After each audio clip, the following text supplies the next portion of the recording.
这就是台湾的烂路。看一下这个十字路口，一个、两个、三个、四个、5个、6个、7个，你看哦。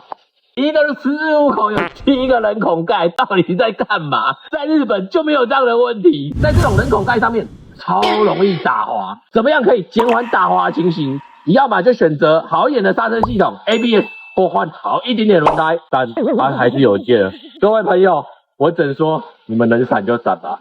机车健健找黑胜，我在万华等你来。